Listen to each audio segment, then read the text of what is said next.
Hello and good evening, Magnus Holberg here. And this video is part of a couple of videos looking at how to select a pump. I did a video on the pipe system earlier, and I would suggest that you might have a look at that before you look at this video. If not, well, keep on watching. So tonight we're going to look at how to get a pump curve for a specific pump. For each pump, there will be a specific pump curve. And in order to find out how the pump curve looks, you have a test rig for pumps. And I have made a very schematic picture here on how it can look. First, you have a testing tank, A here. Then you have, of course, the pump for which you will decide on how the pump curve looks. Then you have a pressure measurement, and I've indicated that by using a pressure gauge that you can see here. Then you have a valve, so you can control the pressure in the system. And finally, you have a flow meter to see what flow you get when you have a certain pressure, a pressure you set with the valve D. How do we get the pump curve? Here you see a schematic diagram where you have the pressure on the y-axis symbolized by the pressure gauge. On the x-axis you have the flow symbolized by the flow meter, of course. Now, how do we go about getting the pump curve? Well, you saw the test rig on the slide before. You have the valve. And the first thing you do, you start the pump, but you have the valve closed. And that will give you the highest pressure, basically the highest pressure because we have no flow from the pump.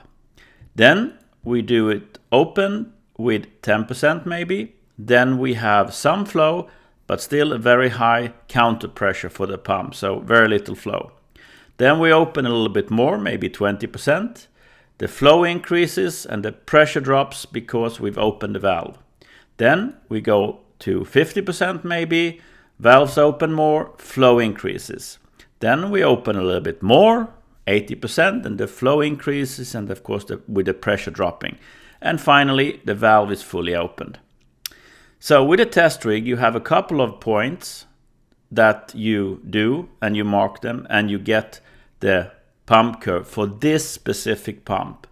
So every pump has a specific pump curve, and that is the curve you need to match when you look at your system. But we'll get to that in the next slide.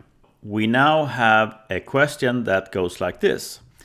We want 15 liters per second, and we have now done our homework and going through the piping system we have with all the valves, flow meters, bends right to left, when we've done this in detail. So we know that 15 liters per second will give us a total pressure of 30 meter water columns or 3 bar. So 3 bar we have to find a pump that can work at and provide us with a flow of 15 liters per second.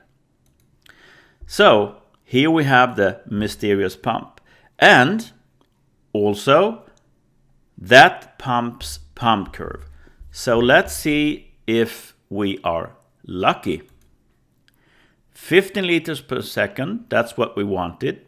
That's within the scope of the pump because we can see that from the pump curve. And it looks like we can fix the 30 meter water column also. So it will work, job done. So, having looked at this, I just want to say in the next video I will use a designer program from one of the pump suppliers, and you will see it's not that difficult to make a selection of a pump.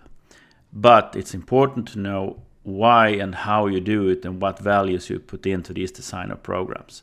But enough about that, and I have come to my pictures. This time I went back to the Middle Ages, as you see from the picture on the right hand side, and unfortunately all the color ran out because I couldn't find any more when I was back in time.